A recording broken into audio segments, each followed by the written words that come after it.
नमस्कार साथियों, मेरी भाषा हिंदी भाषा परिवार में आप सभी का एक बार फिर से स्वागत है। आज हम पढ़ने वाले हैं यशपाल जी की बहुचर्चित कहानी पराया सुख। इस कहानी को MSD 9 के पाठ्यक्रम में शामिल किया गया है। MSD 9 कहानी, स्वरूप और विकास है। इसमें ज़्यादातर कहानियाँ नहीं हैं, केवल 3 ही कहानियाँ आपको पढ़नी है। यशपाल का पराया सुख, प्रेमचंद जी की शांति कहानी के विषय में भी प्रश्न पूछे जाते हैं और साथ में रविंद्रनाथ टैगोर जी की एक कहानी है पत्नी का पत्र। इन 3 कहानियों के अलावा MSD 9 में हमें कोई और कहानी नहीं पढ़नी है, बल्कि कहानी का स्वरूप कैसा था, उसका विकास किस तरीके से होता है, भारतीय कहानियों का विकास कैसे होता है, कथा वस्तु और शिल्प कैसी होती है भारतीय कहानियों की, और साथ में विदेश में कहानियों का विकास कैसे हुआ, इसके बारे में हम पढ़ते हैं। अगर हम कहानियों की बात करें, बहुत शुरुआती दौर की कहानियों की बात करें, तो मनोरंजन ही उनका मुख्य उद्देश्य होता था। लेकिन धीरे धीरे जैसे जैसे कहानी का विकास होता है, उसका शिल्प और कथा वस्तु बदलती हुई चली जाती है। कहानी रोचक होनी चाहिए, घटना प्रधान होनी चाहिए, लेकिन साथ ही साथ सामाजिक नियमों को पुष्ट करने का एक कारगर तरीका भी कहानी के रूप में सिद्ध होता है। अगर हम शुरुआती दौर की कहानियों की बात करें और आज के संदर्भ में कहानियों की बात करें, तो उसकी जो विषय वस्तु है, शिल्प है, पूरी तरह से बदल गया है। आजकल कहानियों में इतनी घटनाएं नहीं होती हैं, लेकिन जो कहानियां होती हैं वो कहीं ना कहीं गहरे संदर्भ लेकर, सामाजिक सरोकार लेकर हमारे सामने प्रस्तुत की जाती हैं। यशपाल जी की अगर हम बात करें, तो मुंशी प्रेमचंद जी के प्रवृत्ति लेखकों में हिंदी कथा साहित्य को सबसे अधिक अगर प्रभावित किया है तो यशपाल जी ने प्रभावित किया है। और ये बात कहते हुए ये अतिशयोक्ति नहीं होगी, क्योंकि यशपाल जी की जो कहानियाँ हैं वो सारी ही कहानियाँ ऐसी कहानियाँ हैं जो कहीं ना कहीं हमारे मानस पटल को कचोटती है, समाज से जुड़ी हुई है और हमें समाज की समस्याओं का आईना दिखाती है। आइए यशपाल जी की ये सुप्रसिद्ध कहानी पराया सुख, जो MSD 9 के पाठ्यक्रम में शामिल की गई है, जून 2023 में जो पेपर हुआ है उसमें भी पूछा गया था। यशपाल जी की कहानी का उदाहरण आप उसमें दे सकते थे कि कहानी की वस्तु और शिल्प के विषय में विवेचना कीजिए और साथ में एक उदाहरण दीजिए। तो उदाहरण के तौर पर हमें पराया सुख कहानी की विषय वस्तु और उसका शिल्प के विषय में हमें बातचीत करनी थी। आइए इस कहानी को पढ़ते हैं और देखते हैं। ये अपने आप में एक अलग तरीके की कहानी है। इस कहानी को पढ़ने के बाद हम पाएंगे कि ये जो कहानी है, बहुत समय पहले जो कहानियाँ लिखी जाती थी मनोरंजन के उद्देश्य से या फिर नैतिक शिक्षाओं को देने के उद्देश्य से, वैसी कहानी नहीं है। कहानी की शुरुआत इन पंक्तियों के साथ होती है। सूर्योदय हो गया है या नहीं जान नहीं पड़ता। आकाश घने बादलों से घिरा था। पानी के बोझ से भारी ठंडी हवा कुछ तेजी से बह रही थी। पठानकोट स्टेशन के मुसाफिर खाने में बैठे हुए पहाड़ जाने वाले यात्री कपड़ों में लिपट लिपट कर लारियों के चलने के समय की प्रतीक्षा कर रहे थे। लारियों के ड्राइवर मुसाफिरों की तलाश में इधर उधर दौड़ रहे थे। जितनी चिंता मुसाफिरों को आगे जाने की थी, उससे कहीं अधिक चिंता थी इन ड्राइवरों को मुसाफिरों को उनके घर पहुंचा देने की। स्टेशन के लंबे सूने प्लेटफॉर्म पर कभी कोई रेलवे कुली नजर आ जाता। मिस्टर सेठी ये इस कहानी के मुख्य पात्र हैं। पूरी कहानी इनके आसपास घूमती है और साथ में मिस्टर सेठी जो हैं उनकी सोच बिल्कुल अलग प्रकार की है और किस तरीके से वो कहानी को एक नया मोड़ देते हैं। कुछ ऐसी बातें इस कहानी में हम पढ़ेंगे जिनके विषय में शायद हम कल्पना भी ना कर सकें। मिस्टर सेठी मोटा गर्म सूट और ओवरकोट पहने एक तरफ प्लेटफॉर्म के किनारे बंधी पत्थर की पटिया पर टहल रहे थे। उनके गर्म कपड़ों को छेद, शरीर को छू लेने की ताब पहाड़ी ठंडी हवा को न थी। वह केवल उनके चेहरे और सिर के बालों को ही सहला रही थी। वायु की ये शीतलता जो सैकड़ों मुसाफिरों के प्राण खींचे ले रही थी, सेठी को स्फूर्ति दे रही थी, क्योंकि उन्होंने बहुत ही गर्म कोट पहना हुआ था और वो बहुत अमीर आदमी थे, महंगे कपड़े खरीद सकते थे, गर्म कपड़े खरीद सकते थे। लेकिन जो साधारण मुसाफिर थे, उनको ये जो ठंडी हवाएं हैं बहुत परेशान कर रही थी। इस शांति में वे स्वयं अपने ही भीतर समा जाने का प्रयत्न कर रहे थे। लारियों के ड्राइवर अपने शिकार मुसाफिर खाने में ढूंढ रहे थे। कारों के ड्राइवर डरते डरते स्टेशन के वेटिंग रूम की जालियों से अपनी आसामियों को भांप रहे थे। एक ड्राइवर ने अदब से सेठी को सलाम करके कहा, हुजूर, बहुत कंफर्टेबल गाड़ी है। सेठी ने उसकी बात का जवाब नहीं दिया। इस समय वे ठंडी वायु का आनंद ले रहे थे। उत्तर देकर अपनी शांति को भंग करने की जरूरत नहीं महसूस हुई। गाड़ी में जगह न मिलने का सवाल उनके सामने न था। गाड़ी में जगह ढूंढने की जरूरत ही न थी। गाड़ियां उनके पीछे पीछे फिरती हैं। यानी कि सेठी साहब बहुत ही अमीर आदमी है, उनको साधारण व्यक्तियों की तरह ये चिंता करने की ज़रूरत नहीं है कि उनको गाड़ी नहीं मिलेगी या बहुत सारी गाड़ियां हैं, सारे सवार मुसाफिर वहाँ पर चले जाएंगे और उनके लिए कोई गाड़ी नहीं बचेगी। गाड़ियाँ उनके पीछे पीछे फिरती हैं। ड्राइवर दूर खड़ा होकर साहब के हुक्म की प्रतीक्षा कर रहा था, परंतु सेठी का ध्यान उस ओर न गया। सेठी ने देखा जनाना वेटिंग रूम का दरवाज़ा खुला। एक युवती लंबा काला कोट और सफ़ेद साड़ी पहने निकली। उसकी उंगली पकड़े एक प्राय 1.5-2 बरस का बालक साथ था। युवती उस सोने प्लेटफॉर्म में दूसरी ओर को चल दी। इस शांति में अचानक एक विचार सेठी के मन में उठा। बच्चे को उंगली थमाकर पूर्व की ओर मुख किए चली जाती हुई वह युवती उसे सफल जीवन का रूप जान पड़ी। अपना जीवन उसे जान पड़ता था निष्प्रयोजन, निरुद्देश्य सा, वायु में उड़ते हुए मेघ के एक आवारा टुकड़े की भांति, और युवती का जीवन उसे लगा एक सजल मेघ की भांति जो बरसकर फसल से भरे श्यामल खेत पर छा रहा हो।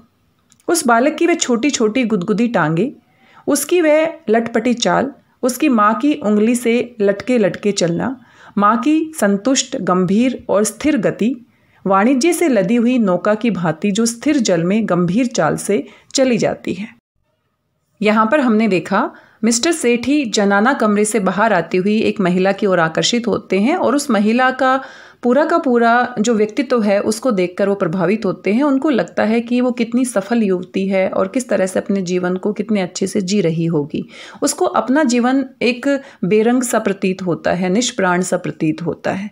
और ये जो युवती है, कहानी में हम आगे पढ़ेंगे, उर्मिला है और ये कहानी की मुख्य पात्रा है। सेठी लालटेन के खंबे के सहारे पीठ टिकाकर उस माँ बच्चे युवती बालक की जोड़ी की ओर देखता रहा।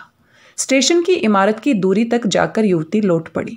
लौटते समय उसके दाएं हाथ की उंगली छुड़ाकर बालक को बाएं हाथ की उंगली थमा दी और वह सेठी की ओर आने लगी। लता से लटके फल की तरह वह बालक अपना जीवन युवती से ले रहा था।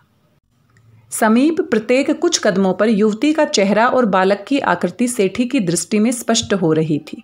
जैसे जैसे युवती और बालक पास आ रहे थे, उनका चेहरा स्पष्ट दिखाई देने लगा। युवती का गोरा रंग, पतला छरहरा बदन, स्वास्थ्य की झलक, बड़ी बड़ी आंखें, बालक की छोटी सी नाक, गोल गोल आंखें, फूले हुए गाल, चेहरे पर खून की ताजगी, ये सब सेठी को ऐनक के शीशे की राह दिखाई दे रहा था। ताजी वायु की शीतलता से शांति लाभ करने की बात सेठी भूल गया। कार के ड्राइवर ने मेम साहब को सलाम कर संक्षेप में कुछ पूछा। उसके बाद एक लारी ड्राइवर ने सलाम कर बात की। सेठी कारोबारी आदमी है। वह समझ गया कि मेम साहब सस्ती और अच्छी सवारी की तलाश में है। लारी 7 बजे से पहले सफ़र नहीं कर सकती, परंतु कार के लिए कोई बंदिश नहीं है। लारी के मुसाफिर प्रतीक्षा कर रहे हैं क्योंकि उनके लिए सड़क बंद है। कार के मुसाफिर प्रतीक्षा कर रहे हैं क्योंकि उन्हें जल्दी नहीं। एक ख्याल सेठी के मन में आया। लालटेन के खंबे का आसरा छोड़कर सीधे खड़े हो उसने ड्राइवर की ओर देखा।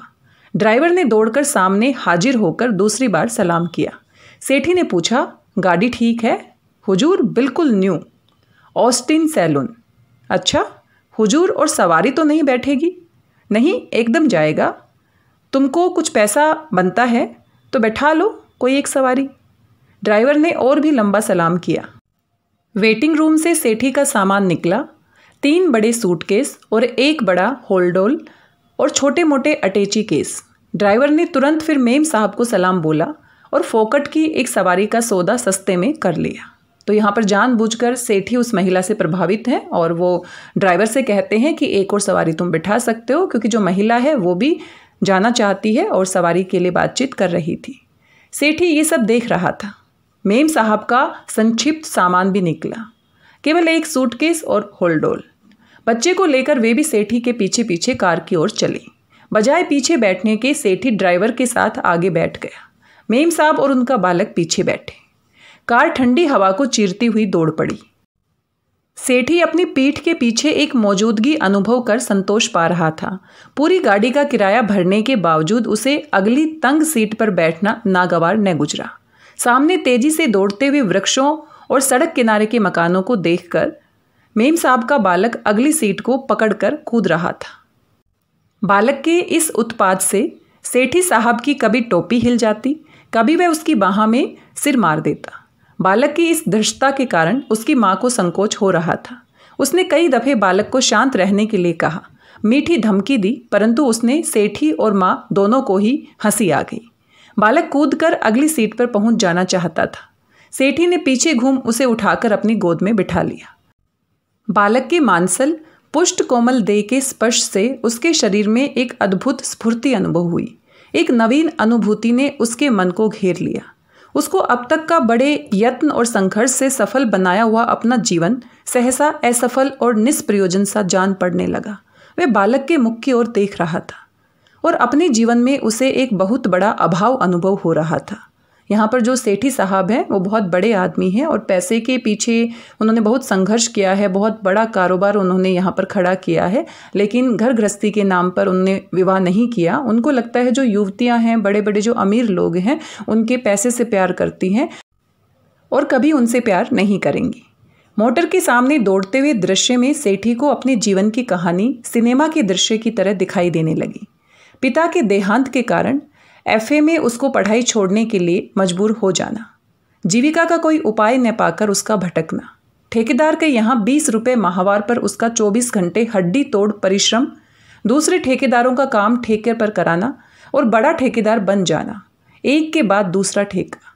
जिस रुपए की वजह से उसे दर दर मारा फिरना पड़ा था, उसी रुपए का हजारों लाखों की तादाद में उसके हाथों में आना जाना। रेल के पुल के ठेके में एक मुश्त 2.5 लाख का मुनाफा। तो यहाँ पर सेठी साहब सोचते हैं अपने जीवन के बारे में कि पिता की मृत्यु होने के बाद किस तरह से उन्हें पैसे के लिए भटकना पड़ा, मजदूरी करनी पड़ी, 20 रुपये महीने की जीविका के आधार पर गुजारा करना पड़ा, लेकिन लगातार मेहनत करने के बाद वो एक सफल व्यापारी बन गए हैं, कारोबारी बन गए हैं और एक ही ठेके में उनको एक बार 2.5 लाख का मुनाफा होता है।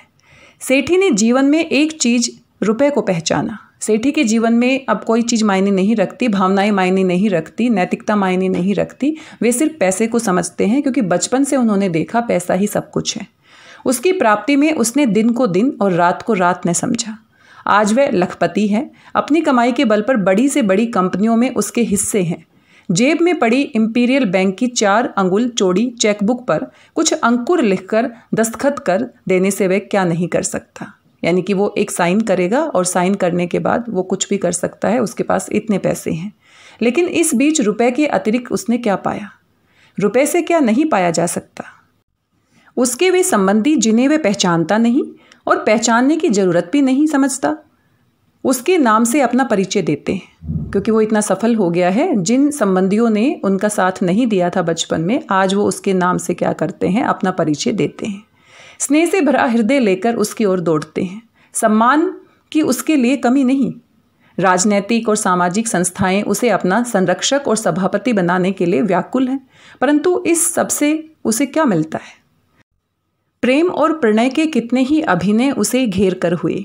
उन लजीली और मुग्ध आंखों में उसे दिखाई दिया केवल उसके रुपए का लोभ, उसे फंसाने का यत्न। ये सब देखकर वह भीगी मक्खी क्यों कर निगल जाता? उसे किसी ने आकर्षित नहीं किया। गुड़ की भेली पर मंडराने वाली मक्खियों और ततराइयों की तरह वह उन्हें हाँक देता। उसका लक्ष्य था रुपया। तो यहाँ पर हम देख सकते हैं वो अपने जीवन के बारे में याद कर रहे हैं। एक फिल्म के तरीके से सारी बातें उनके दिमाग में घूम रही हैं।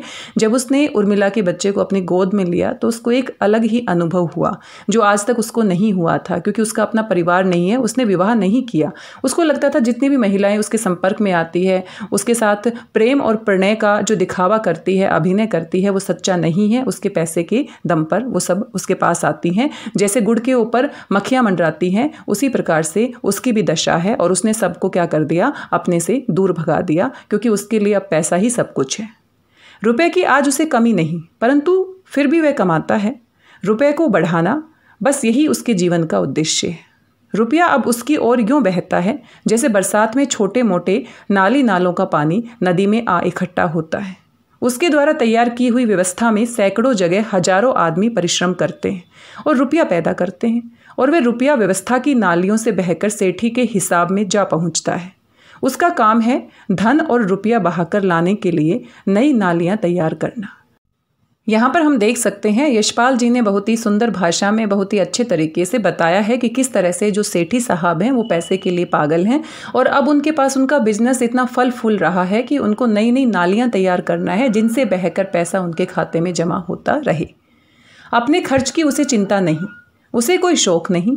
अकेला आदमी खर्च किस चीज़ पर करे? उसका जाति खर्च कभी 1000-1200 माहवार से अधिक नहीं हुआ, यानी कि उसका अपना खर्चा ही नहीं है, परिवार नहीं है, बीवी नहीं है, बच्चे नहीं है, तो किसके लिए खर्चा करेगा? अकेला आदमी क्या क्या कर सकता है? सुख की ओर कभी उसका ध्यान गया ही नहीं। परंतु आज अचानक ठंडी हवा की फरफराहट से शांत मस्तिष्क में एक नई तरह की अनुभूति, अभाव का अनुभव उसे हुआ। वह बालक अपने जूतों को उसके बढ़िया कोट पर रखकर खड़ा हो, मोटर के बर्फ के समान ठंडे कांच पर हाथ रखकर कांच पर अपना मुंह चिपकाकर खुशी से किलकिला रहा था। उसके पैरों से रोंदे जाने में सेठी को सुख अनुभव हो रहा था। उसकी आंखें आर्द्र हो गई, उसके मुख का एक कोना भीतर को खिंच गया। वह एकटक दृष्टि से उस बालक की व्यस्तता को देखता रहा। अपने कानों के पास पीठ पीछे उसे अनुभव हो रही थी एक उपस्थिति, एक व्यग्र वात्सल्य में उपस्थिति जो वृक्षों की छाया के समान व्यापक और वृक्ष को जन्म देने वाले फूल के समान आकर्षक थी। तो वो साथ ही बच्चे के साथ साथ उर्मिला जो पीछे बैठी हुई है कार में, उसकी उपस्थिति को भी महसूस करते हैं, जो संतान के सिर पर रक्षा और धैर्य का हाथ रखती है और पुरुष के हृदय में इच्छा का तीर मार देती है, जिसकी मुस्कुराहट सतरंग धनुष बना देती है, जिसमें प्रणय का कटाक्ष, रक्षा का आश्वासन, आशीर्वाद की छाया, वासना की झिलमिल सभी एक साथ शामिल है। इस प्रकार का एक चुंबक उसे ऊपर की ओर और गोद में पकड़े हुए बालक का आकर्षण नीचे की ओर खींच रहा था। एक नए ही अनुभव की अवस्था में वह कुछ भूला सा, कुछ खोया सा, मग्न सा, एक विद्युत सी उसके शरीर को विचलित किए हुए थी। मोटर पहाड़ के ऊपर जा रही थी और ठंडक बढ़ती जा रही थी। बादल घने होते जा रहे थे। हवा पानी के बोझ से भारी थी। मोटर के कांच पर पानी जम जमकर बूंदें बह रही थी। कांच पर धुंध साफ करने वाला यंत्र लगाकर ड्राइवर के सामने के भाग को साफ कर रहा था और बालक उसे पकड़ लेने को उत्सुक था। सेठी उसकी भरी हुई गोल बाहों को रोके हुए था। उन्हें छोड़ देने को उसकी तबीयत न चाहती थी। बालक ने उछलकर सेठी की ओर देखा। सेठी की नेकटाई के नग जड़े पिन ने उसका ध्यान आकर्षित किया। वह उसे खींचने का यत्न करने लगा। पिन उतारकर सेठी ने उसके कोट पर लगा दिया। मोटर में पहनने की उसकी शरबती रंग की अजीब सी बड़ी ऐनक बालक के मुंह पर पहुंच गई, जिसमें उसका आधा चेहरा छिप गया। उस ऐनक के शीशों में सेठी को प्रतिबिंब दिखाई दिया। पिछली सीट पर बैठी माँ होठों पर उंगली रख बालक को शांत रहने का संकेत कर रही है। सेठी ने पीछे घूमकर माँ की ओर देख सिफारिश में कहा, इट इज ऑल राइट, कोई बात नहीं।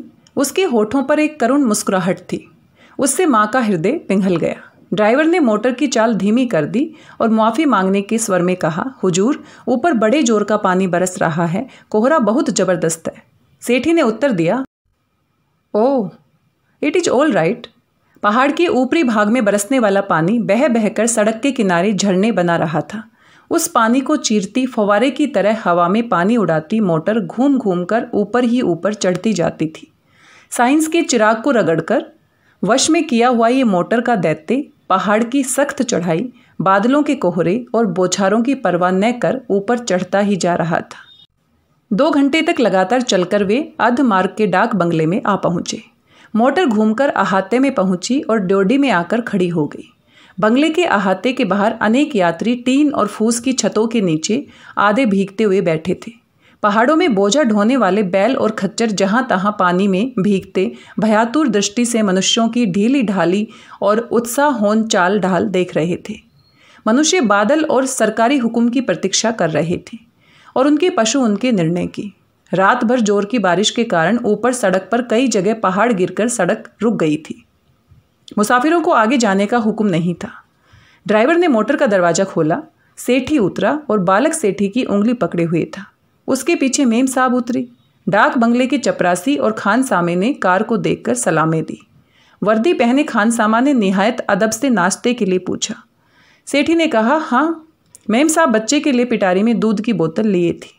अपने लिए उन्हें खास ज़रूरत न थी। 60 रुपया महीना पाने वाली स्कूल मास्टरनी को डाक बंगले में नाश्ता करने की आदत नहीं होती।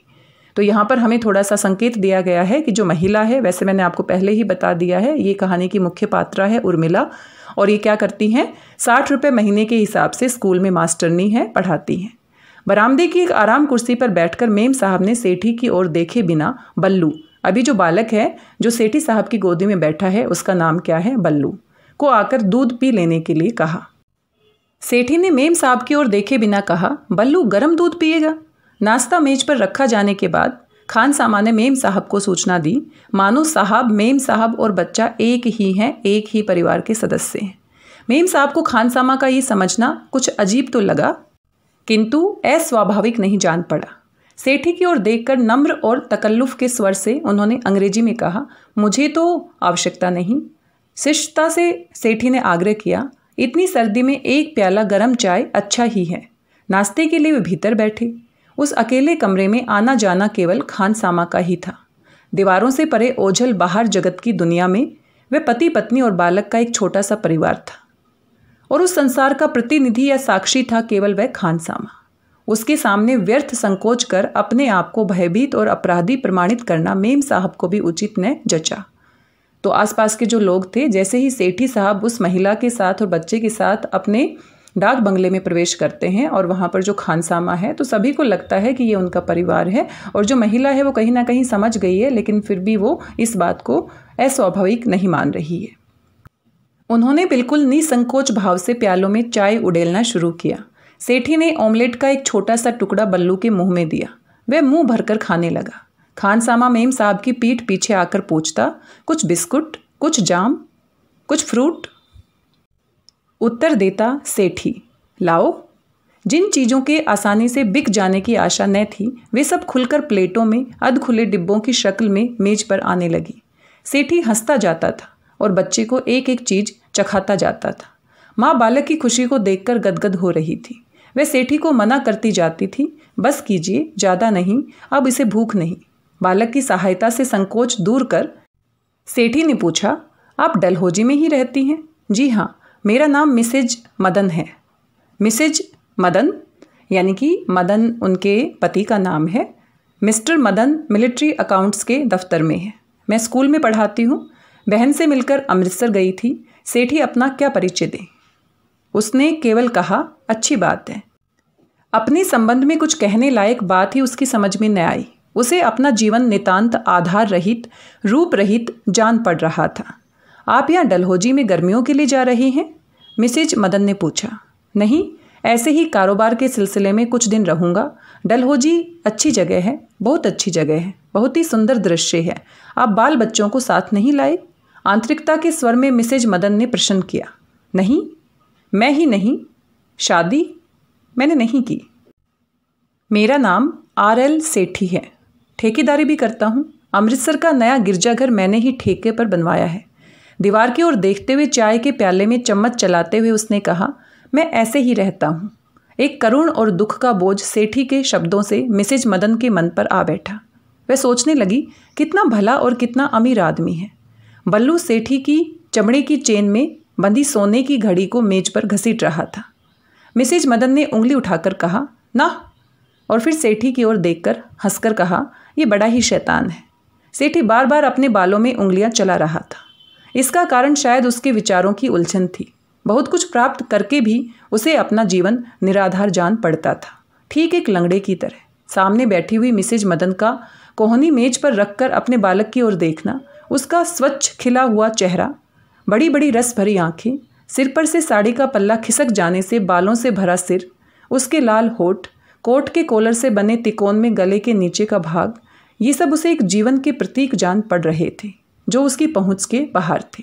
मिसेज मदन की दृष्टि सेठी की आंखों की ओर गई। उसने अनुभव किया कि सेठी की दृष्टि उसके शरीर को लपेटे में ले रही है। तो जैसे ही कोई पुरुष महिला को देखता है तो पता लग जाता है कि किस तरीके से वो देख रहा है। तो यहाँ पर मिसेज मदन ने देखा कि किस तरह से सेठी उसको देख रहा है, निहार रहा है। एक सिरहन सी शरीर में अनुभव हुई, परंतु वह दुखदायक न थी।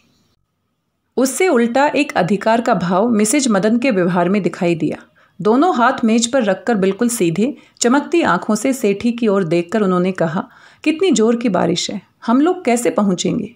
सेठी ने जेब से सोने का सिगरेट केस निकाला, सिगरेट मुंह में लेकर जला लिया और बेतकल्लुफी से धुआं छोड़ते हुए उन्होंने कहा, ये बारिश न भी रुके, आज हम न भी पहुंचे तो क्या हर्ज।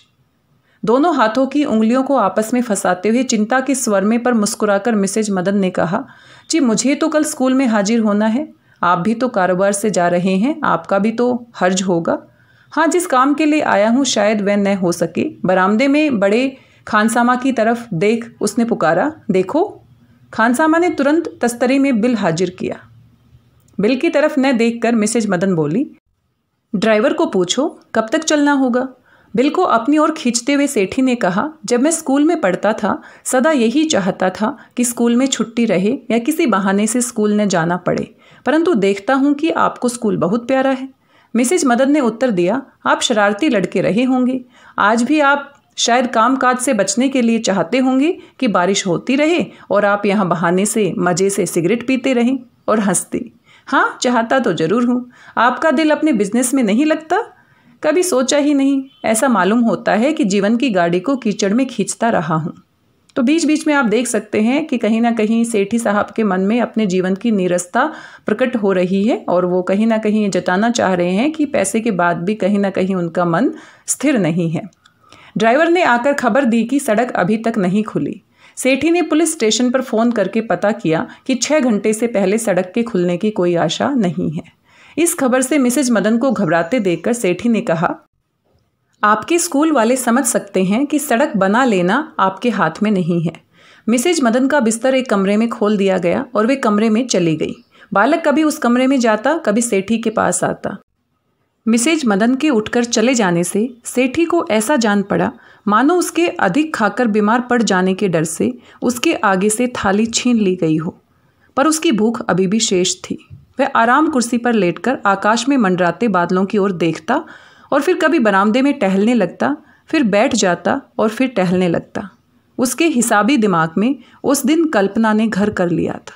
उसकी आंखों के सामने उसके अपने जीवन का ही चित्र दिखाई दे रहा था, जिसमें वह रुपए के पीछे नहीं परंतु किसी और की वस्तु के पीछे दौड़ रहा था।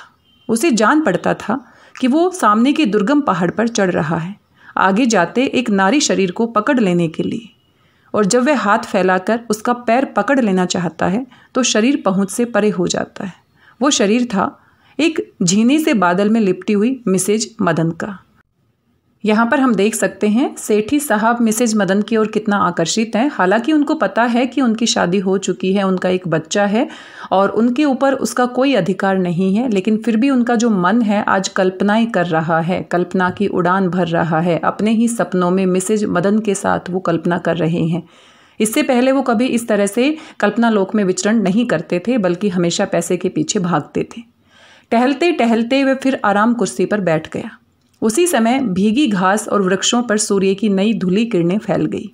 सूर्य की यूं सहसा उघड़ आने से सेठी की आंखें चौंधिया गई। उसे ख्याल आया वह कितना असमर्थ है। वह उठकर मिसेज मदन के कमरे में भी नहीं जा सकता। वह शायद सोई हुई है, शायद जग रही हैं। यदि वे दोनों एक साथ बैठते।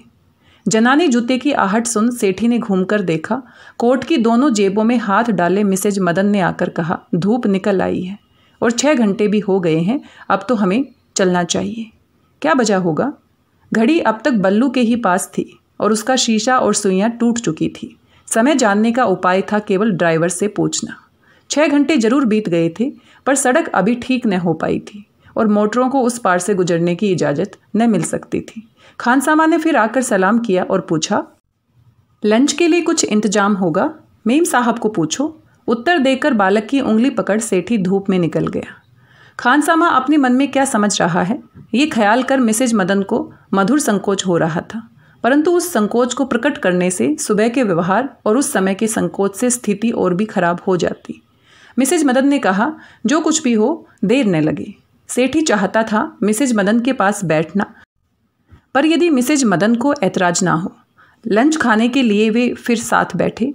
बातचीत क्या हो। सेठी ने बताया कि पहाड़ों में सड़क टूट जाने का झगड़ा अक्सर रहता है। पिछली दफ़े वे सुबह आया था और 3 घंटे में काम खत्म कर संध्या को लौट भी गया था। आप डलहौजी में कहाँ रहती हैं? मिसेज मदन ने अपना पता बता दिया और पूछा, आप कितने दिन ठहरेंगे? सेठी आया था सिर्फ काम से, 1 दिन 2 दिन 3 दिन ठहर सकता था। डलहौजी में चुड़ैल डंडा पहाड़ी पर पलटन के लिए नई इमारत बनाई जाएगी, उसी के ठेके की बाबत वह डलहौजी जा रहा था। पहले वह डलहौजी गया था तो हिलक्रेस्ट होटल में ठहरा था, अब भी वहीं ठहर जाएगा। बात ही बात में मिसेज मदन ने अपनी कहानी सुनाई। पति 100 रुपये महादार पाता है, स्वयं उसे भी स्कूल में 60 मिलता है, नौकरी के लिए मजबूरी है। उनका एक बंगला है जिसे पति की बीमारी के समय 4500 रुपये में रहन रख दिया था। उसका किराया सीजन में 200-250 रुपये आता है, परंतु उसका उन्हें कोई फ़ायदा नहीं, उल्टे 50-60 की किस्त उन्हें महाजन को और देनी पड़ती है। सेठी ने सोचा 4500 क्या है, परंतु वह क्या कर सकता है। खाना खाते समय बल्लू के खेल को दोनों संतुष्ट आंखों से देख रहे थे। सेठी उसे खिलाते जाना चाहता था और मिसेज मदन उसे अधिक न खाने के लिए समझा रही थी। उन्होंने बल्लू को सेठी की घड़ी तोड़ देने पर अफसोस भी प्रकट किया, परंतु सेठी ने सुनने से इनकार कर दिया। खाना समाप्त हो ही गया। मिसेज मदन उठकर फिर भीतर जाना चाहती थी, परंतु सेठी ने साहस कर कहा, क्या फिर सो जाइएगा? नहीं तो, पर क्या किया जाए? क्या शाम तक हम लोग किसी हालत में नहीं पहुंच सकते? कोई उम्मीद नहीं, घबराती आप क्यों हैं? आप स्कूल कल न जाएंगी तो 1 दिन की तनख्वाह कट जाएगी, 2 रुपये। अगर मेरा काम न बना तो जानती है कितना नुकसान होगा, 60 या 65 हजार। सेठी हंस पड़ा और कहता गया, आप अपना मकान महाजन से छुड़वा क्यों नहीं लेती? फिर तो आपको नौकरी करने की ज़रूरत न रह जाएगी। पर कैसे? अभी तक हम मुश्किल से 1000 भर पाए हैं। उसमें क्या है, आप छुड़ा लीजिए, रुपया हो जाएगा। मुझे सूद नहीं चाहिए, रुपए की भी कोई चिंता नहीं। मिसेज मदन की आंखें चमक उठी, चेहरे पर लाली दौड़ गई। अपने आप को संभालने के लिए उन्होंने बल्लू को गोद में खींच लिया और उसके हाथ से घड़ी छीनकर कहा, इसे आप रखिए, नहीं तो इसे ये खो देगा। बल्लू के मुंह बनाने पर मिसेज मदन ने उंगली उठाकर कहा, चुप चुप, मामा जी मारेंगे। ये एक शब्द मुख से कहकर मिसेज मदन ने सेठी पर अपना अधिकार प्रकट कर दिया। अब उन्होंने अपने पिता के घर की बात सुनानी शुरू कर दी और बता दिया कि उसका नाम है उर्मिला। तो यहाँ पर अब कहीं ना कहीं मिसेज मदन को लगता है कि सेठी साहब बहुत काम के आदमी हैं। तो यहाँ पर बहुत सारे सवाल पाठक के मन में, श्रोता के मन में जरूर आते हैं कि उर्मिला चाहती तो ये जो बातें हैं इसे यहीं पर रोक सकती थी, लेकिन एक जो मध्यम वर्ग का इंसान होता है, जो कर्जे के नीचे दबा हुआ है, छोटी छोटी ज़रूरतों के लिए संघर्ष करता है, तो कभी कभी उसकी जो नैतिकता होती है, मानवीय मूल्य होते हैं, वो इतने मायने नहीं रखते। उसको लगता है जो मेरे जीवन की आम समस्याएं हैं वो किसी भी तरीके से अगर पूरी हो जाती हैं तो इसमें हर्ज ही क्या है। यहाँ पर उर्मिला चाहती तो बहुत पहले ही इस बातचीत को, इस आकर्षण को समाप्त कर सकती थी। हालांकि ऐसा नहीं है कि उसको ये एहसास नहीं है कि सेठी के मन में क्या चल रहा है। वो अच्छे से समझ रही है कि सेठी के मन में क्या चल रहा है और किस तरह से वो उसको ऑफर दे रहा है, लेकिन उर्मिला यहाँ पर रुकती नहीं है, कहीं ना कहीं स्टैंड नहीं लेती है और ये जो बातचीत है आगे बढ़ती हुई चली जाती है और इसका अंत कितना त्रासद होता है वो हम कहानी के अंत में देखेंगे। साथ साथ बैठे संध्या आ गई और फिर रात। आकाश में चांद था, समीप खड़े चीड़ के वृक्षों से छन छन कर चांद की चांदनी उन पर पड़ रही थी। बल्लू भीतर सो गया था। उर्मिला सोच रही थी, यूं एकांत रात्रि में उन दोनों का एक साथ होना और चांद का यूं चमकना। भय और आतुरता की चिंगारियां उसके मस्तिष्क और त्वचा पर चिटक जाती। बाहर ठंड थी और ठंडी हवा, भीतर जाने के लिए कमरे थे, परंतु खानसामा ने अपनी बुद्धि के अनुसार दोनों का सामान एक ही समझकर दोनों बिस्तर एक ही कमरे में लगा दिए थे। ऐसा न करने के लिए उसे कहा भी तो नहीं गया था, परंतु भीतर एक ही कमरे में पलंगों पर सो जाने की बात सोचकर मिसेज मदन की आंखें बंद हो जाती। वह सोचती, हट, ऐसा कैसे हो सकता है। काफ़ी रात बीत गई। सेठी ने कहा, आपको सर्दी में कष्ट होगा, आप जाकर सोइए। और आप? मुझे नींद नहीं आ रही। मिसेज मदन जानती थी कि सेठी बाहर ही रात बिता देगा और उसी के कारण, उफ, कितना सज्जन आदमी है। अपने रिश्ते में एक खूब पढ़ी लिखी लड़की की बात बताकर मिसेज मदन ने कहा, आप शादी कर लें। सेठी ने उत्तर दिया, जब आयु के 48 वर्ष ऐसे ही बीत गए तो शेष भी बीत ही जाएंगे, और शादी, वह तो एक किस्म से दाव लगाना है। सीधा पड़ सकता है पर उल्टा भी। सेठी ने फिर एक दफ़े उर्मिला को भीतर जाकर सो जाने के लिए कहा। उर्मिला ने उत्तर दिया, उसे चांदनी बहुत अच्छी मालूम हो रही है, सर्दी भी खास नहीं। कोई भी भीतर नहीं गया, दोनों वहीं बैठे रहे। कभी सेठी कुछ कहता और उर्मिला सुनती, कभी उर्मिला कुछ कहती और सेठी सुनता। नवमी का चांद पहाड़ की ओट हो गया। समय जानने का कोई उपाय न था, परंतु आधी से अधिक रात बीत चुकी थी। जाड़े से दोनों कांप रहे थे। उर्मिला के लिए ये असह्य था कि उसकी वजह से सेठी जाड़े में इस तरह मरे। हो सकता है कि वह बीमार ही हो जाए। खड़ी होकर उसने कहा, आइए भीतर चलें। क्या घरों में सब लोग एक कमरे में नहीं सोते? वे दोनों भीतर जा रहे थे। उस समय सेठी ने उर्मिला की पीठ पर हाथ रख दिया। अपने अपने बिस्तर में कंबल में लिपट कर वे दोनों लेट गए। सड़क सुबह ही खुल गई थी, परंतु चाय पी लेने के बाद ही चलने का निश्चय हुआ। सेठी ने पूछा, रात खूब नींद आई? और हंस दिया। उर्मिला ने मुस्कुराकर कहा, आपको तो जरूर आई होगी। दोनों समझ गए कि नींद किसी को भी नहीं आई, परंतु उनिंदी रात काट देने पर भी दोनों के शरीर में काफ़ी स्फूर्ति थी। सेठी ने कहा, तबीयत नहीं होती इस बंगले को छोड़कर जाने की। उर्मिला ने करुण दृष्टि से सेठी की ओर देखा और आंखें झुका ली। शब्द न थे। उसने पति पाया था, परंतु ऐसी उदारता, संयम और अनुराग न देखा था। उसका रोम रोम पुकारना चाहता था, तुम बड़े हो, महान हो, परंतु जिह्वा बंद थी। स्त्री की हमेशा हार है। जब उस पर आक्रमण होता है तब भी, और जब उसे पनाह दी जाती है तब भी। चलने से पहले सेठी ने कहा, अगर तुम्हें ऐतराज न हो तो मैं इस बंगले में तुम्हारा एक फ़ोटो ले लेना चाहता हूँ। ऐतराज? उर्मिला को ऐतराज क्या हो सकता था? उसने केवल कृतज्ञता से सेठी की ओर देख भर लिया। उर्मिला गर्दन एक ओर झुकाकर खंबे से टिककर खड़ी हो गई। सेठी ने कई फ़ोटो खींचे।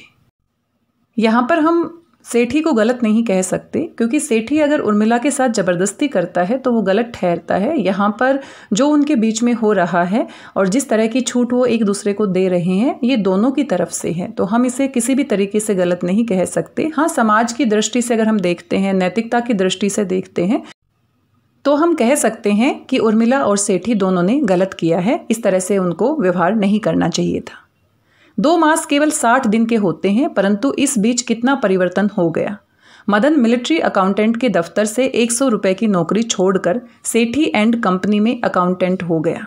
उसे 300 रुपये माहवार मिलने लगा। उर्मिला 60 रुपये की मास्टरनी नहीं रही। वह अपने छोटे से बंगले के सामने खूब बड़ी छतरी के नीचे गुलाबी धूप में बैठकर बल्लू को सड़क पर टहलाने ले जाती है। सेठी का बार बार डलहौजी आना जरूरी है, क्योंकि फौजी बैरकें बनाने का ठेका उसके पास है। उर्मिला के मन में दुविधा है कि सेठी उसकी रिश्ते की बहन से शादी करने को तैयार क्यों नहीं होता। तो यहाँ पर हम देख सकते हैं, ये जो मुलाकात है यहीं पर समाप्त नहीं होती है, बल्कि सेठी और उर्मिला के बीच में मुलाकातें बढ़ती हुई चली जाती हैं और साथ में उसके पति को भी एक बहुत अच्छी नौकरी मिल जाती है। उसका जो 4500 रुपये का कर्ज था वो भी चुका दिया जाता है। अब वो आराम से अपने बंगले के सामने अपने बेटे के साथ टहलती है। और इस तरीके से आप देख सकते हैं किस तरह से सेठी साहब ने उर्मिला के जीवन की छोटी छोटी ज़रूरतें हैं उनको पूरा कर दिया है। उर्मिला सब कुछ समझकर भी स्वीकार करना नहीं चाहती। पिछली दफ़े सेठी ने स्पष्ट कह दिया था, पेट भरकर कद्दू चबाने की अपेक्षा संतरे की सुगंधी पा लेना ही अच्छा है। स्वेटर बुनते बुनते उसे ख्याल आया कि वह खुद ही संतरा है। एक एक करके सेठी के व्यवहार उसकी आंखों के सामने आने लगे। सेठी को उसका अपने बालों में उंगलियां चलाना बहुत अच्छा लगता है। बिना कुछ कहे वह उसे सामने बिठा रखना चाहता है। सेठी जो कपड़ा लाकर दे वो उसे सेठी के सामने पहनना ही चाहिए। सेठी की किसी बात को अस्वीकार कर देना उसके लिए संभव नहीं। तो धीरे धीरे हम देख सकते हैं कि सेठी का जो अधिकार है उर्मिला पर पूरी तरह से बढ़ता हुआ चला जाता है। और कहीं ना कहीं उर्मिला भी मना नहीं करती है, क्योंकि अगर वो चाहती तो कहीं पर भी दायरा खींच सकती है, कहीं से भी वो पीछे हट सकती है। जब सेठी चाहे उसे बिना बाਹਾਂ और बिना पीठ का ब्लाउज पहनना होगा। बेशक उर्मिला को भी वही कुछ पहनने, उसी तरह रहने से संतोष होता है जैसी सेठी की इच्छा होती है, परंतु उसका अपना अस्तित्व, अपना व्यक्तित्व कहाँ रह गया। और फिर पिछले बुध की रात को जब सेठी आधी रात तक बंगले में ही रहा, उसने क्या बात कही। उसने उसे हाथ नहीं लगाया, छुआ नहीं, दूर ही बैठा देखता रहा, परंतु फिर भी उसमें शेष रह ही क्या जाता है। उसने कहा था, मैं तुम्हें प्रेम करता हूँ, मेरे प्रेम का कोई उद्देश्य नहीं, तुम मुझे हृदय की चाह जैसी जान पड़ती हो, तुम्हें देखना चाहता हूँ, अपना समझना चाहता हूँ। तो यहाँ पर सेठी साहब जो हैं उनके साथ शारीरिक संबंध नहीं बनाते, दूर से ही देखना चाहते हैं, अपना पूरा अधिकार उर्मिला पर जताना चाहते हैं, हर तरह की सुख सुविधा उसको देना चाहते हैं। लेकिन ये किस तरह का प्यार है, ये किस तरह का रिश्ता है। उर्मिला भी नहीं समझ पा रही है और स्वीकार भी नहीं कर पा रही है और अस्वीकार भी नहीं कर पा रही है। और सेठी साहब के मन में कुछ और ही चल रहा है। अभी भी वो पैसे की ताकत को ही सबसे बड़ा मानते हैं। उनको लगता है कि पैसे के बल पर कहीं ना कहीं उर्मिला और उसके पूरे परिवार पर उसका अधिकार हो गया है। वो जैसा चाहे उनसे करवा सकता है और ऐसा हो भी रहा है। यहाँ पर अनेक प्रश्न हमारे मन में कौंधते हैं और कहीं ना कहीं बहुत कुछ सोचने को हम मजबूर हो जाते हैं। उर्मिला से ये नहीं हो सका। वह रोने लगी थी।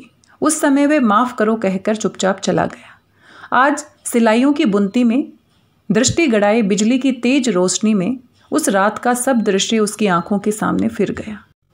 पर क्या रात को उसने ठीक किया? जिस आदमी ने बिना एहसान जताए अपने जीवन भर के परिश्रम की कमाई उसे भेंट कर दी, अपने लिए कभी कुछ भी नहीं चाहा, उसकी बात चाहे जो भी हो उसे निराश करना। सेठी ने कह दिया था वह अपनी संपूर्ण संपत्ति बल्लू को दे देगा, परंतु बल्लू का उस संपत्ति में कोई हिस्सेदार नहीं आ जाना चाहिए। तो ये बहुत महत्वपूर्ण पंक्ति है और कहीं ना कहीं ये हम अंत की ओर बढ़ रहे हैं, इस कहानी के अंत की ओर, कि यहाँ पर जो सेठी साहब हैं वो उर्मिला को अपने सामने ही रखना चाहते हैं, उस पर पूरा अधिकार जमाते हैं, बल्लू के नाम पूरी संपत्ति करना चाहते हैं और कहीं ना कहीं ये कहते हैं कि तुम दूसरा बच्चा पैदा नहीं करोगी, अपने पति के साथ कोई संबंध नहीं रखोगी। यानी उर्मिला अब बच्चा पैदा नहीं कर सकती है, मदन के साथ कोई रिश्ता नहीं रख सकती है, सेठी भी उसके साथ कोई रिश्ता नहीं बनाएंगे, कोई बच्चा पैदा नहीं करेंगे। लेकिन उर्मिला पूरी तरह से उसकी है, मदन भी उसका है और बल्लू भी उसका है। स्पष्ट शब्दों में इसका अर्थ था उर्मिला की कोख पर ताला लगाकर सेठी ने उस पर अपना अधिकार कर लिया। वह उसे छुए या न छुए, बल्लू भी उसी का है, मदन भी उसी का है और उर्मिला सबसे पहले उसी की है। सेठी कितना संयमी, कितना उदार, कितना विशाल हृदय है। सब कुछ उसने किस तरह से दे दिया। उर्मिला ने तो कुछ भी सेठी को दिया नहीं, देने का मौका ही नहीं आया। यानी कि सेठी ने उर्मिला के साथ कभी भी शारीरिक संबंध नहीं बनाए। वो उसको देखता है, बातें करता है, उसके साथ रहना उसको अच्छा लगता है। सेठी ने सब चीज़ों पर स्वप्न में ही अधिकार कर लिया और कितनी सरलता से। यानी कि सेठी अपने सपने में ही उर्मिला से मुलाकात करता है, सपने ही बुनता रहता है, स्पष्ट रूप से सामने वो उसके साथ कुछ करता नहीं है। मानो सब चीज़ों की एक चाबी थी जिसे उठाकर उसने अपनी जेब में रख लिया। इस जाल से बाहर होने का कोई रास्ता न उर्मिला के लिए, न बल्लू के लिए और न मदन के लिए ही है। मानो वे सब बिक गए हैं। यानी कि कहीं ना कहीं यहाँ पर सेठी साहब ने अपने पैसे की ताकत से उन सबको खरीद लिया है। अब यहाँ पर यशपाल की कहानी लेखन कला को आप देख सकते हैं, शिल्प और विषय वस्तु को देख सकते हैं। पूरी कहानी के ताने बाने में हमें ये एहसास नहीं होता है कि सेठी उर्मिला के साथ ऐसा करेंगे। हमें ऐसा लगता है कि वो उसकी ओर आकर्षित है, उसको पाना चाहते हैं। तो पाने के बहुत सारे तरीके हो सकते हैं। उर्मिला मदन से तलाक ले सकती है और या फिर नाजायज संबंध भी हो सकते हैं, इनके बीच में होने को कुछ भी हो सकता है। लेकिन यहाँ तो कहानी की पूरी विषय वस्तु और शिल्प ही बदल दिया गया है। यहाँ पर किस तरह की शर्त यहाँ पर सेठी रखता है और सेठी जितना उदार और महान दिख रहा था वैसा यहाँ पर दिखाई दे नहीं रहा है। किस तरह से वो उर्मिला पर और उसके पूरे परिवार पर अधिकार जमाता है। और यदि सेठी कल फिर आए और उदास मुख से अपनी उसी बात को दोहराए, एक तरफ बैठकर कहे तुम्हें चाहता हूँ, तो क्या वो अब भी न कह सकेगी? एक बार न कहकर अपराधी की तरह पछताई। उर्मिला ने सोचा उसमें बात ही क्या है। फिर भी वो एक दफ़े इनकार कर देना चाहती थी, परंतु इनकार का हक है उसे। वह हक जो सबको होता है उसे न था। उसकी अपनी आत्मा के सम्मुख ही न था। वेश्याओं का जीवन और क्या होता है। उर्मिला की आंखों से टप टप आंसू गिरने लगे। तो यहाँ पर कहीं ना कहीं उर्मिला की गलती है। उसको अब अधिकार नहीं है किसी भी बात के लिए सेठी को कोसने का, क्योंकि सारा का सारा अधिकार उसी ने तो उसे दिया है। उर्मिला चाहती तो पहले ही रोक सकती थी, लेकिन जब उसने पैसा ले लिया, अपना कर्जा चुका दिया, मदन की बहुत अच्छी नौकरी हो गई, सारी सुख सुविधाओं को वो भोग रही है, तो किस मुंह से वो मना कर सकती है। उसकी आत्मा भी उसको मना करने का अधिकार नहीं देती है। फिर ख्याल आया 2 ही महीने पहले, जब केवल छोटे छोटे 2 कमरे थे। उर्मिला थक कर स्कूल से लौटती थी और बच्चे को गोद में लेकर मूर्ख नौकर के साथ सिर खपाती थी। अनेक जरूरतें पूरी न हो पाती थी, परंतु उस समय वह हाँ या ना कह सकती थी। स्वयं अपनी इच्छा से वह चाहे जो भी करती। सिगरेट कंपनी वाला वह हंसमुख बाबू कितना सज्जन था, परंतु उसने सदा उसे इनकार ही किया। फिर ख्याल आया हो सकता है आज सेठी आवे। उसने आंसू भरी आंखें उठाकर फाटक की ओर देखा। उनमें आतुरता नहीं, कातरता थी। इन्हीं पंक्तियों के साथ कहानी यहीं पर समाप्त हो जाती है, लेकिन हमेशा की तरह ये कहानी हमारे मानस पटल पर कभी समाप्त नहीं होगी। हमेशा रह रहकर हमारे मन में बहुत सारे सवाल आ रहे हैं और आते रहेंगे। यहाँ पर उर्मिला चाहती तो बहुत कुछ कर सकती थी। पूरी तरह से अगर मेरे विचार हैं तो पूरी तरह से मैं सेठी को गलत नहीं मानती हूँ। उर्मिला कहीं पर भी इस कहानी को नया मोड़ दे सकती थी। उर्मिला विवाहिता है, ठीक है, सेठी साहब ने उसकी मदद की है, लेकिन वो मदन के साथ कितना गलत कर रही है। वो अपने पति को छोड़कर दूसरा ब्याह भी तो कर सकती है। लेकिन कहीं ना कहीं उर्मिला भी बेबस है, असहाय है, क्योंकि जब तक सेठी उससे विवाह नहीं करेगा तब तक वो कैसे कर सकती है। यशपाल जी ने इस कहानी के माध्यम से दिखाने की कोशिश की है कि परंपराओं और रूढ़ियों में जकड़ी नारी की लाचारी का ये मार्मिक पक्ष हमारे सामने किस तरह से खुल रहा है। वह चाहे उसकी शारीरिक और मानसिक संभावनाएं कितनी ही प्रबल क्यों ना हो, वह तो उसी की होकर रहेगी जिसके साथ उसकी सप्तपदी हो चुकी है। तो ये एक रूढ़िवादी सोच है कि महिला की शादी जिसके साथ हो चुकी है वो उसको कभी नहीं छोड़ेगी, चाहे कुछ भी गलत करती रहे। तो यहाँ पर सेठी के साथ उसका जो संबंध है वो गलत ही है। वो शादी के दायरे से बाहर है, लेकिन फिर भी वो मदन से तलाक नहीं लेती है, मदन से अलग नहीं होती है। पूरी कहानी पढ़ने के बाद हम कह सकते हैं कहानी की जो विषय वस्तु है और शिल्प है बिल्कुल अलग तरीके का है। ये आम कहानियों जैसी कहानी नहीं है, और इसी को आधार में रखकर, इसी को केंद्र में रख के हम इसके वस्तु और शिल्प की चर्चा कर सकते हैं, कहानी का सारांश लिख सकते हैं। और महत्वपूर्ण बातें जो बीच बीच में हम देखते हैं कि किस तरह से उर्मिला की कोख पर ताला लगा दिया जाता है, किस तरह से सेठी उसे छुए ना छुए लेकिन पूरी तरह से उर्मिला उसकी है, उसका बच्चा उसका है, बच्चे के नाम संपत्ति कर देता है। अब कहीं ना कहीं हमें लगता है कि संपत्ति का मोह ऐसा होता है कि हम किसी को दे नहीं सकते। तो एक तरफ तो हमें सेठी त्याग करने वाला, संयम दिखाने वाला व्यक्ति नजर आता है, लेकिन कहीं ना कहीं उसकी जो सोच है वो बहुत गहरी है और वो सकारात्मक नहीं है बल्कि नकारात्मक है। आप इस कहानी के विषय में क्या सोचते हैं? अपने विचार मेरे साथ अवश्य साझा कीजिए। मिलते हैं किसी नई कहानी के साथ। तब तक स्वस्थ रहिए, व्यस्त रहिए, मस्त रहिए और कुछ ना कुछ अच्छा पढ़ते रहिए। धन्यवाद, बहुत बहुत धन्यवाद।